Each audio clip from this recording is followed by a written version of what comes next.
Welcome to Chasing the Upside, conversations about living the FPL life.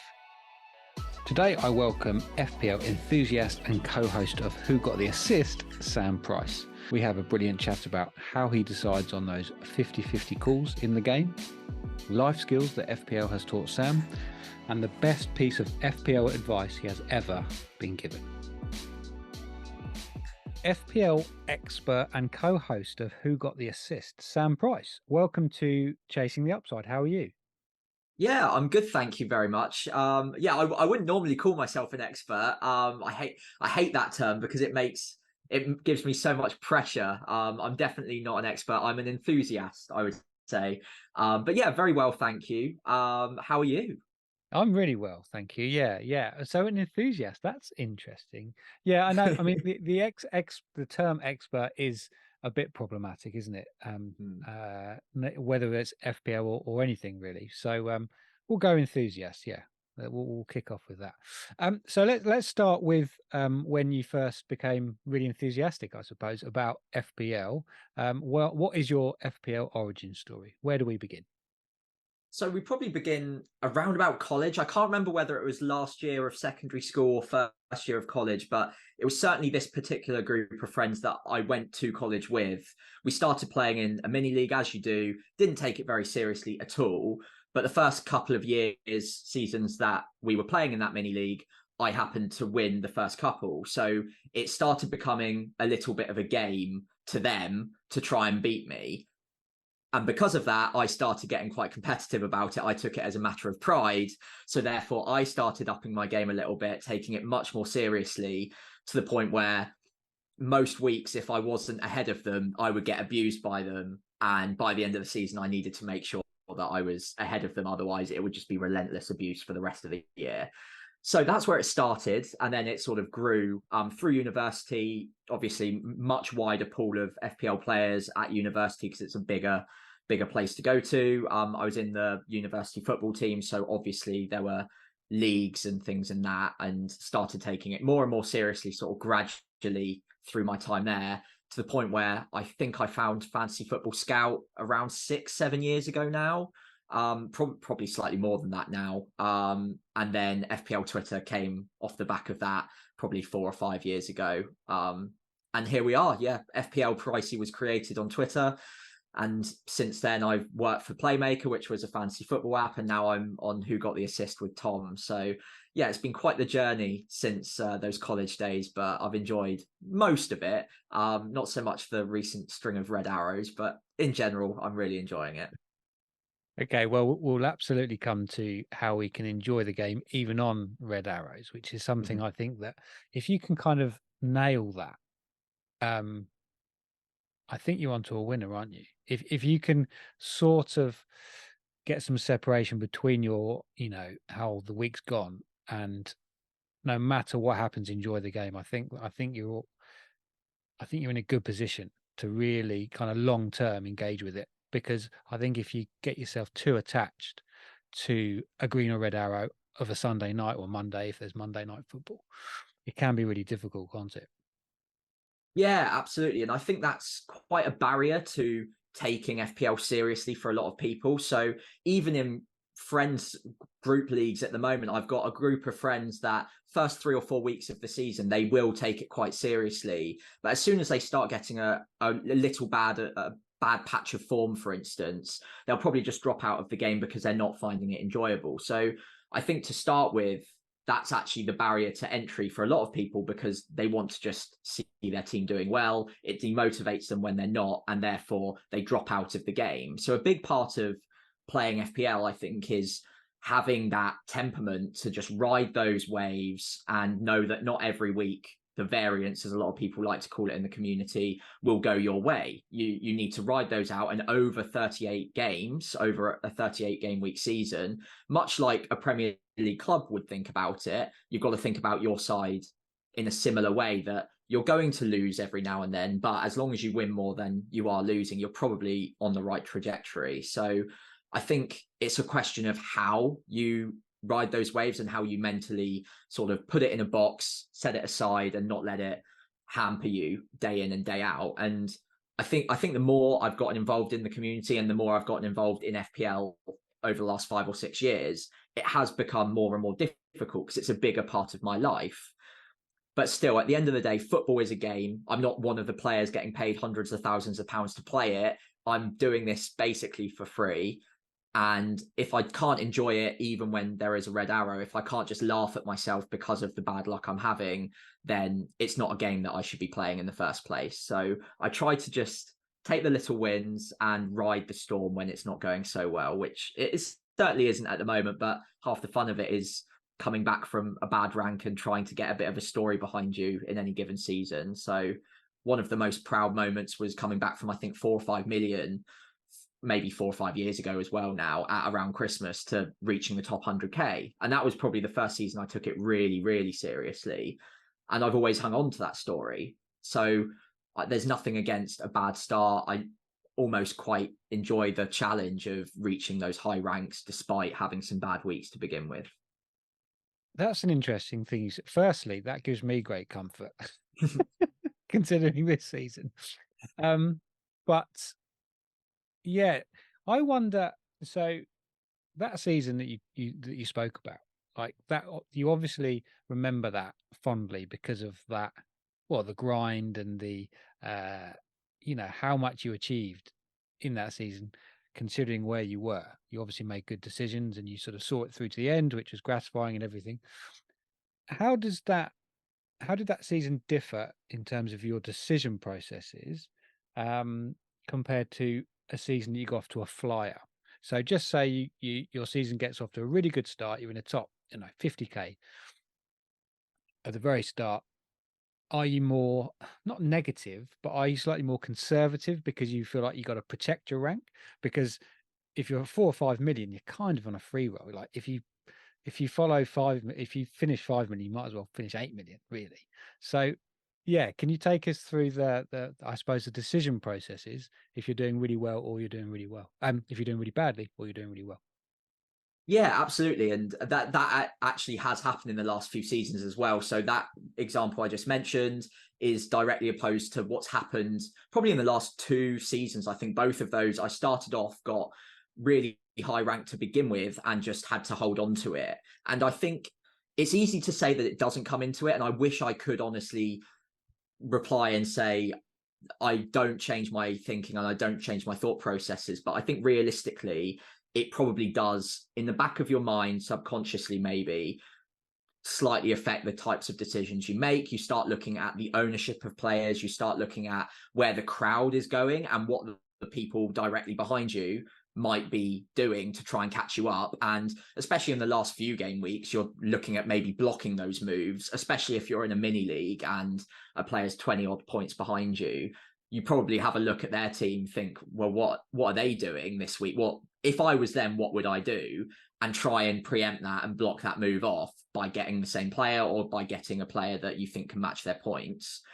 Whereas when you're starting from a very low base and you're the one playing catch up, I think you get a lot more freedom, or at least that's the way I like to see it, where you are going for broke a little bit because, like you say, it doesn't really matter if you finish 1 million, 2 million or 5 million.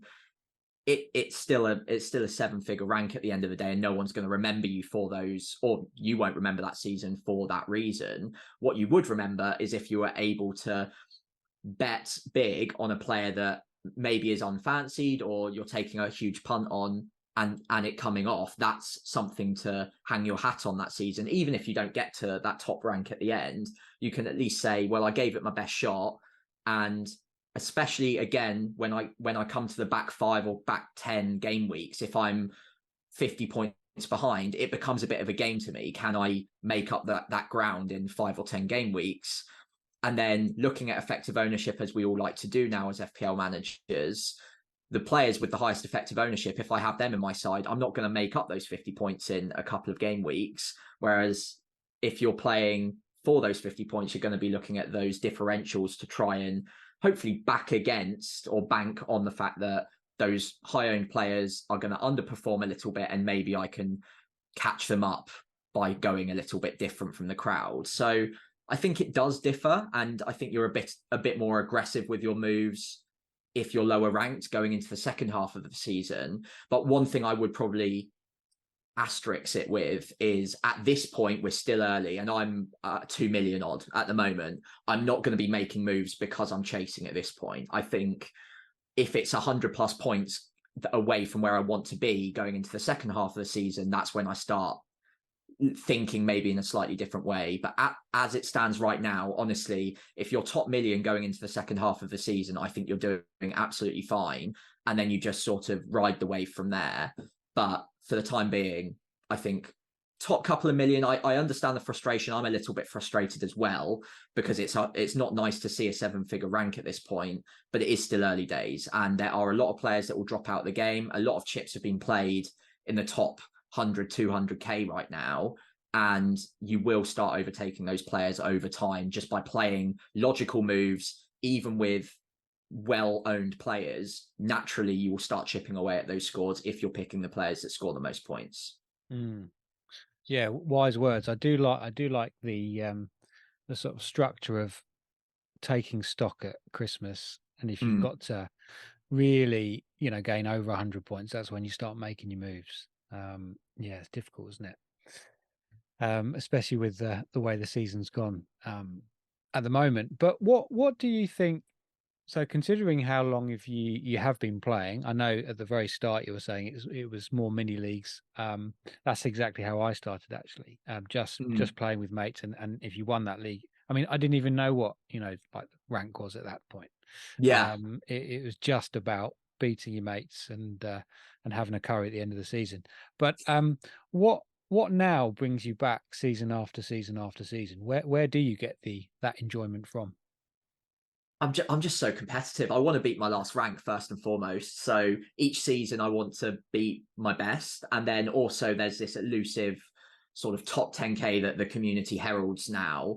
And I think that's also a goal that you want to reach as often as you physically can. That could change to top 100k as well. That's an equally interesting target as well. So it depends how you want to judge what success is in FPL. But what keeps bringing me back is the fact that I love Premier League football, and Southampton at the end of the day aren't even in the league anymore. But even when we were, it's not like we're going to win the league. So it adds just that extra little bit of spice to the other matches going on in the Premier League. It adds that little extra bit of spice to my weekend. And again, it's that competitive nature. I'm in 20 odd mini leagues with mates. And because of the FPL community on Twitter, now known as X, I've found a lot of other friends through that I'm also now very competitive with as well. And the standard of that play is very high because they all have FPL accounts at the end of the day. They have FPL Twitter accounts and take it very seriously. So I almost take that as an extra step in that competitive nature. And yeah, I don't know really what I would do with my weekends without FPL at the moment. I just love getting involved in the community, but then also just adding that extra bit of spice and flavour to the Premier League fixtures. When you used to play with your mates in your mini leagues, have any of those taken it as seriously as you now? Because I think what's fascinating about the seemingly huge X/Twitter community, Mm-hmm. it's still really, really niche. It's a massive niche, but it's still really, really niche.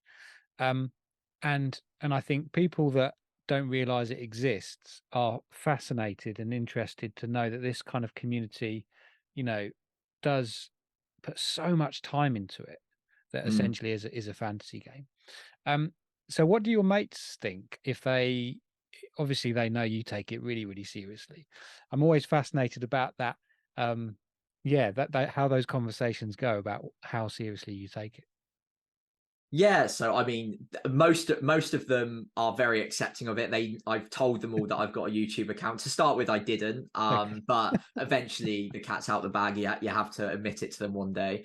So there's a little bit of light piss taking, I think, and that's fine. But I think they're very supportive of it. There's one friend in particular in one of my mini leagues who also does take FPL quite seriously. So each year we have a bit of a back and forth, and we share notes as well, but mainly it's just making sure that I'm ahead of him at the end of the season. And it is very competitive. At the start of the season, around about now, a lot of my mates each year, there's always one or two of them that come out of the woodwork that are ahead of me in the ranks at this time, and they'll start massively having a go at me and really badgering me over it and claiming they're the FPL expert, which is like, that's part of it. That's the fun of the game. And over a 7 or 8 week stretch, anyone can beat anyone, but I'm still hoping over 38 game weeks I do beat them, because otherwise that's a little bit embarrassing. And yeah, I mean, I think there's an underlying understanding that they know I love my football and they do respect my opinion. That doesn't mean that they don't think that they can outmaneuver me and they don't know what they're talking about, because they definitely do, and they definitely want to try and beat me. But yeah, I think it's just light competition, as all friends have, and even if there is a little bit of light badgering here and there, I don't take it too personally, and it's all part of the fun really at the end of the day, isn't it? Yeah, absolutely. Yeah, that is some pressure though, isn't it? If you get It beaten is. by some of those guys, well, he's got a YouTube channel and he still doesn't, you can just Yeah. absolutely, yeah. There's okay, well, best of luck. Best of luck. Fingers crossed. Yeah, yeah. Has your kind of FPL managerial style has that altered over the years? Are you quite aggressive now? Are you quite conservative now? And how has that altered since you've been playing? Yeah, I used to be much more aggressive. So I remember when I first joined the FPL like Twitter sphere, I was looking around and no one was taking many hits. I took a lot more hits back in those days, not really understanding how much damage that can do if you're not careful with them, and how much that can set you back. But once you understand the sort of the mathematics behind hit taking, it becomes your nature, I guess, becomes a little bit more cautious. There are those out there who still go aggressive with their strategy, and I do admire that, but I'm quite a database manager now, and hit taking usually, other than double game weeks, suggests that it's unlikely to pay off in a 1 or 2 game week stretch. So I try not to take as many hits as I did back in the day. Back then, I would happily switch my captain every week. I'd take a punt on a player that no one fancied very happily. I remember there was a stretch, and I can't remember this exactly, so I apologize if anyone's listening and knows this off by heart and I've got this slightly wrong.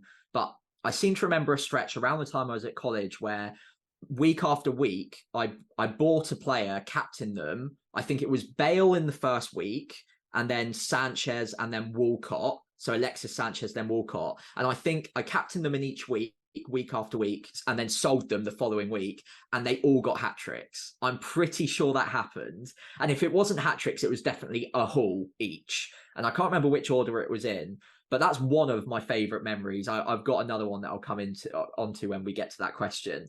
But the only reason that's not my favorite memory is because I don't quite remember exactly how it went. But that illustrates how punty I used to be as a manager. I was very happy to take those risks, happy to not really worry about what my team looked like next week, but really focus on the now. And if I needed to take a hit to make sure I had the best player for that game week, I would do it. Whereas now, I think that move would need to favor my longer term strategy unless I was wildcarding in the next week. So I have a much more longer horizon on my views and on my decision making now than I used to, and I think that's made me more conservative as a manager over time.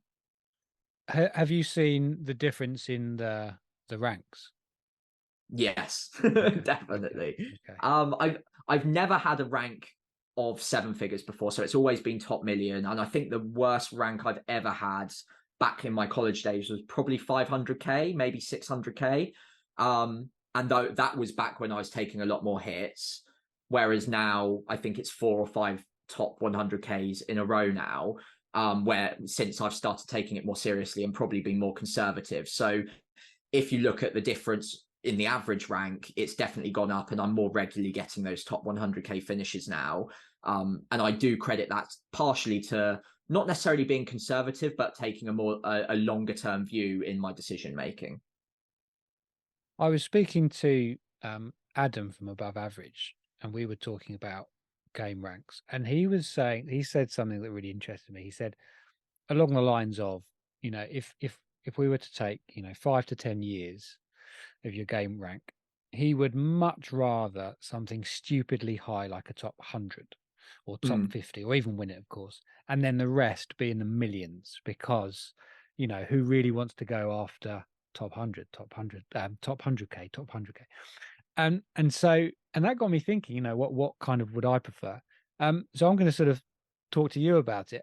Do you get your satisfaction from the consistency, or would you much prefer that one season where you're really aggressive and you just absolutely smash it and get, top 50 or whatever that would be? What do you think would be best for you? Oh, I've got to win it. That would just be the best thing ever. I can't imagine how happy I'd be if I won FPL. I would never shut up about it. The YouTube channel would just have banners everywhere.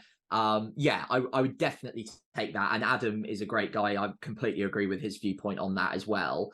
The one thing I would say, probably adding on to that, is I don't have anything against that consistency. And I think especially now that I'm creating content in the community, having that consistency is helpful to sort of prove to people that you know what you're talking about a little bit, and it gives you that authority a little bit.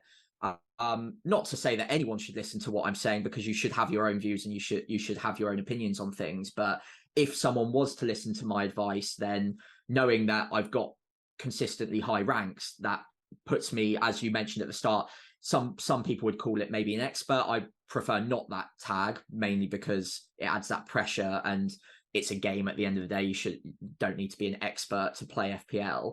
But at the same time, it is nice to have that consistency because it adds a little bit of weight behind your opinions, I think.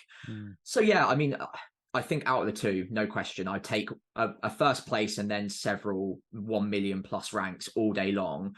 But that doesn't mean that I'm not going to happily also aim for as high a rank as I can every single season, knowing that realistically getting that number one spot is going to be quite difficult. And also, I think it is that the two can work in tandem. Like, I'm aiming for a high rank, whether that's number one or top 10K or top 100K. I'm making decisions that I feel are going to get my FPL team the most possible points.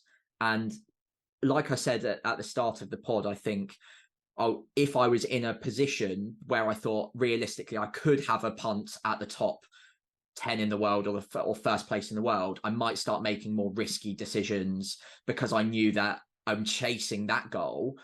Whereas if I'm at 50K with a few game weeks to go, I might start thinking, well, I can just sort of drift and follow the crowd a little bit in the back 10, because I know that would secure me a good rank, and I'm realistically not going to be able to catch the very highest rank. I prefer playing in that way and seeing where the land lies with a few game weeks to go, rather than straight out of the gate, game week one, I'm going to bench boost, I'm gonna go for broke with a load of punty differentials, because I just think that's quite unlikely to be sustainable over a season. And whether I'm going for number one or whether I'm going for top 100K or top 10K, the decision making at the start of the season, I think, is fairly similar. It's just the back few weeks when you see where the land lies that you can start maybe changing your strategy a little bit, I think. That's awesome. What life skills, since taking FPL, reasonably seriously, putting a lot of time in, what life skills has it taught you? That's an interesting question. Well, apart from the obvious that I now am able to record videos and edit and all of that, which is great. Not only for FPL but for my job as well. It's very helpful. Apart from that, I think it's given me a lot of confidence in the fact that I can now articulate my views in a meaningful way. So I'm much more confident public speaker than I used to be, and I'm much more I think I can much more adequately interpret the data. And I think that's something that's really come on since FPL has come into my life. I'm much better at looking at some data points and really making the most out of that and interpreting it in a way that helps me and benefits me. The other thing I'd probably say is, well, I think it's harder to say because it's not necessarily a life skill I didn't have before, but I think that because I'm in FPL now and I'm using it every single week, maybe I've honed in on it a little bit. But that longer term decision making and looking at a longer horizon rather than just thinking what's best for me right now. I'm much more disciplined within my own life and within my working life, looking at the impacts of my decisions today and the consequences of those actions, as well as the opportunity cost. I think I'm much more better at using that in my day-to-day life than I was 5 or 6 years ago. Whether or not it's a chicken and egg thing and that came in and therefore I got better at FPL because of that, or I got better at it because of FPL and therefore my life got better as a result, I'm not sure, but maybe they go hand in hand. And I think that those are probably the skills that maybe since I got into FPL have taken up a little bit of a notch. Yeah. Yeah, I mean, I think and again, having these chats with people that aren't fully engaged or in the quote unquote community, and because there's so many soft skills that go into decision making. And then, I mean, sometimes you can catch yourself thinking, I've been looking at this screen for 2 hours and I still don't know who I'm going to pick. And then, but all those micro decisions, I think, completely bleed into your normal life. And I would totally agree with decision making. If you've sort of got a if you've got a 50-50 call in your own life, like in your own life, as in outside of FPL, it's thinking sort of back to your FPL spine of, right, what information do I have, and can I base that decision on that? So I mean, I think, yeah, I mean, I would totally agree with all those. And as you say, though, it's whether instinctively you already had that because of stuff that's happened in your own life before, and it's just made you an even better FPL manager, or the other way around. But you mentioned how you look at data, and obviously the debate is consistently, and it shouldn't be an either or, I don't think. But I'd like to get your views on maybe your decision making process, or how you make the key decisions in your FPL game. Is it looking at data, or is it the eye test? What holds more weight for you? I wouldn't say it's a one or the other, to be honest. What I like doing and my process is, before I look at the XG or the XA, any of the underlying data from a match, I try to either watch the match live or watch match of the day, or extended highlights wherever possible, so that I can let my eyes scan over everything first, get a first impression of everything, maybe scribble some notes as well if I think a particular player is probably one to watch. And then once I've taken all those notes, had a look at that match, I will then have a look at the underlying data behind it to see whether or not that matches up. Because I really like the expected goals phenomenon. I've just read the book as well, The XG Philosophy, which is fantastic. But there are still small gaps in what that can give you, such as the other day. At the moment, we're in the midst of Luis Diaz offside fiasco. That was obviously not, it just plain as wasn't offside. That doesn't come out in the data. So Salah's got probably got a pretty good XA from that chance. And then Luis Diaz probably has a pretty good bit of XG that he's created from that chance that will never show up in the data. Like, that was a one-on-one chance. Luis Diaz had drifted into the center, which is a data point. Whether it's objective or subjective data is something else. But he's drifted into the inside and he's making a central run one-on-one with the goalkeeper. That won't come out in any data at any point because it was ruled offside. And there are a lot of goals that are ruled, and chances just flat out, that are ruled offside for whatever reason or cancelled out, that will never appear in that underlying data. So I think it's important not to forget and disregard those just because they won't appear in these statistics. Similarly as well, own goals won't appear in underlying data points whatsoever. It will register as a 0.00 XG chance, even if the cross has come in, it's literally a one-on-one in front of goal and the defender swooped in front of him and just buried it into his own net, into an open net. If he wasn't there, the striker would have had a 0.9 XG chance, and obviously the data looks very different. So XG will go a long way, and XGI will go a very long way. And I do love leaning back on that to support my decision making. but you still need to watch the matches, in my view, as much as you physically can, because you'll miss out on some very important subjective data points that XG just won't be able to cover at this point. Maybe one day it will be able to, but as far as my interpretation of those data points goes at the moment, it just doesn't cover it. So I like to use a blend. And then if it's a 50-50 decision, so if the XGI matches between two players, I will then go with my gut. And I'll come into gut a little bit later on around the FPL advice section. But I do like leaning on my gut in a proper heads or tails 50-50 call. But yeah, I like to use a blend, I think.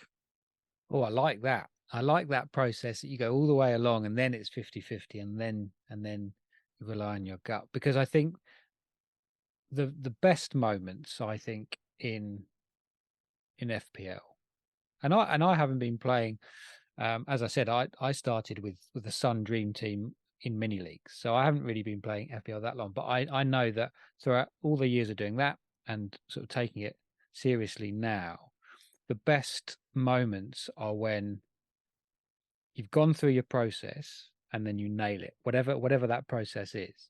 And that might be going against people that you've seen.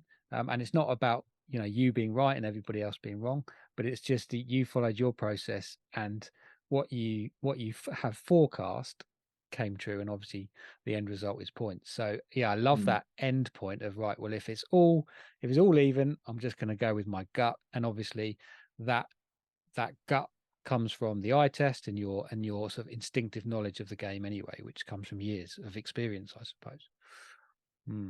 Yeah, that's great.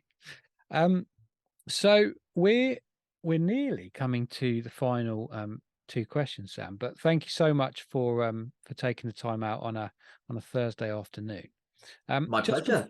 Just before we get to the final two, you mentioned data, and you seem very good at articulating and sort of summing up what data is saying to you. Has that been because of FPL, or were you quite into data previously to FPL?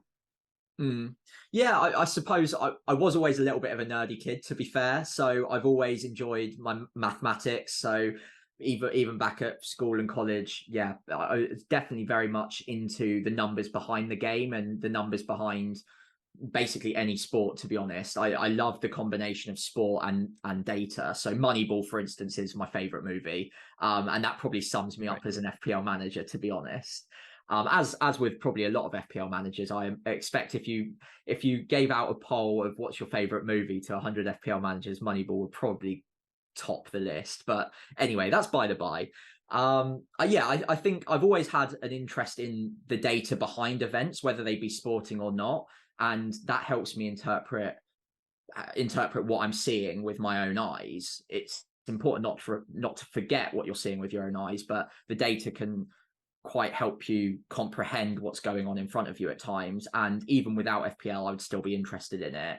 However, FPL has definitely honed in that instinct in me, and I now lean on data much more often than I probably would have without FPL or prior to FPL, because I'm living in that world now. So day to day, I will look at players XG and their underlying data points and use that to make a decision as well. So yeah, I think I had an interest in it, but coming into FPL has definitely helped me hone in on that interest.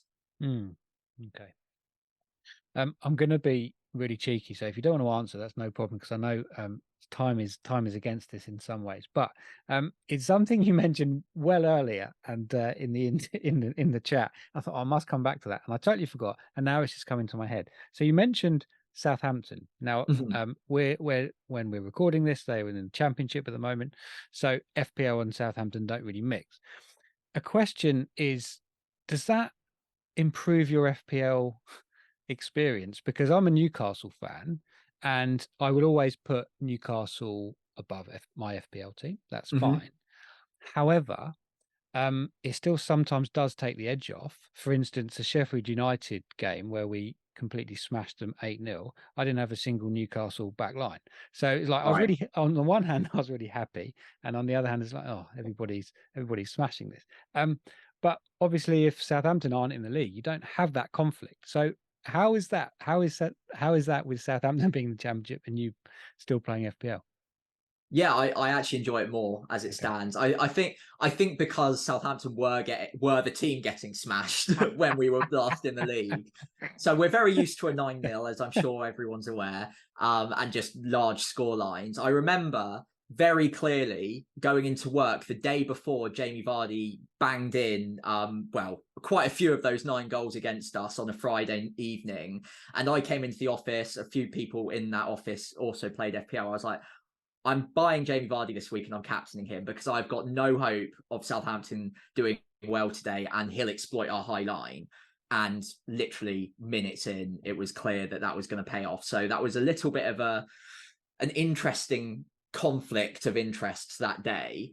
But yeah, I enjoy FPL much more now because I don't have to worry about the impact that Southampton have on me as well. And it's kind of a second string. So this weekend, I've had a terrible, terrible week in FPL.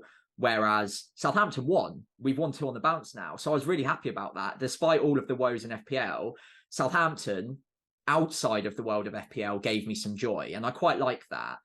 What it is also important to say, though, is when Southampton hadn't been in the Premier League for quite a while, seeing us back in the Premier League at that time and being able to pick the players in FPL and seeing them on Match of the Day was also a route to joy as well. So seeing us win or just having the ability to pick a Ricky Lambert or an Adam Lallana the first season we came back up was amazing. But that soon wore off when it became clear that barring the odd Danny Ings or James Ward-Prowse here or there weren't really many players that I was interested in, and we were the team that people were targeting week in, week out because we had a weak defence. I think as a Newcastle fan, you're probably okay on that front for quite a while now, and I think that would elevate my enjoyment of FPL even more if I had a team that were doing well in the Premier League and that there are players in there that I can use my expertise of that team to elevate my knowledge of FPL picks as well, that would be fantastic. But rarely has that ever really come to fruition for a team like Southampton. And at the moment, I'm quite enjoying keeping the two separate and not having to witness us getting battered and then people messaging me like, oh, thanks to you, I've had a really bad score because Southampton couldn't keep a clean sheet kind of thing. That sucks. So yeah, overall, I'm enjoying it at the moment. Yeah, you do raise a good point. There's nothing better than your supported team doing really well, and then you've got the FPL players from that team. That is heaven, isn't it? So Yeah. yeah, yeah. Okay, so thank you, Sam. It's been a really, really good chat. We're on the final 2 questions. So, as I like to say, these conversations, these chats are all about, well, what I hope is a celebration of the game we all love, the game of FPL. So with that in mind, take us back to your favorite FPL moment of all time.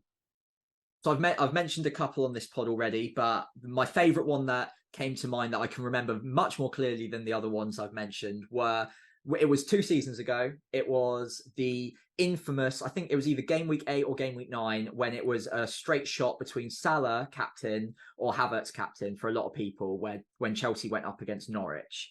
A lot of people captained Havertz that day, and I do feel very sorry for those that did. I was not one of them. I captained Salah. He got 24 points, so double to 48. But instead of buying Havertz that week, I bought Mason Mount, who also scored a hat-trick, got 24 points, and was accompanied very kindly by Reece James in my defence, who got, I think it was an 18 or 15-point haul as well. All the while that was happening, I was unable to watch the match. I was driving to London in the car, had my phone as the sat nav, and every now and then I had a little live score update at the top saying Mason Mount 55 minutes or whatever. And I thought it was a bug because it just kept coming up with Mason Mount, and I just couldn't believe my luck.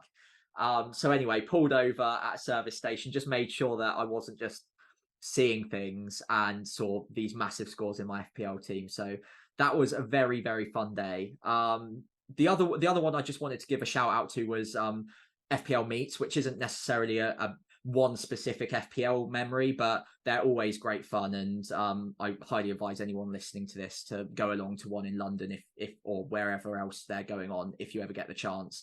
Even if you have a bad week, they're great fun and great memories. Amazing. That's great.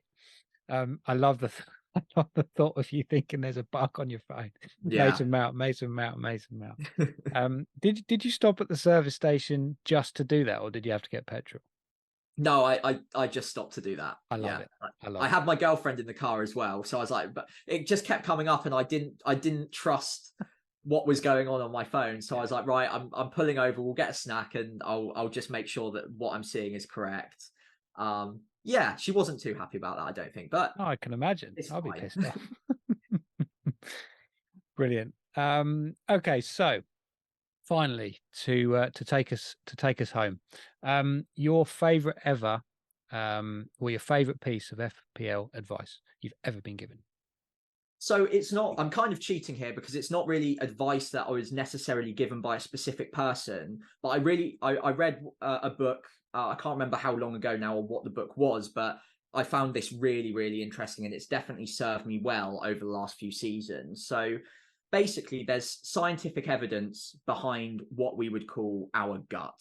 And our gut is effectively what our experience of a situation or scenario is telling us. So as we hinted at earlier on in the podcast, the more experienced you are in any given field, the more accurate your intuition becomes based on seemingly intangible factors that you might not even be consciously aware of even. Therefore, if you have been studying and tracking football or FPL for a number of years, if you're really into the game, then it's actually quite likely that your intuition or gut is actually your greatest ally. So processing and interpreting information and supplying you with an intelligent answer, i.e. your gut feeling on something, without you actually even being consciously aware of why this decision makes the most sense. So that's why when I'm stuck and it's a true 50-50 call, I'll follow my gut. Wow. There you Yeah. go. That makes that makes absolutely perfect sense, and it's a really nice segue to well, we kind of circle back to what we were talking about earlier in terms of FPL life skills and vice versa. Exactly. So yeah, amazing. Sam Price, thank you so much for your time. I've had a really nice conversation. So have a lovely rest of your evening.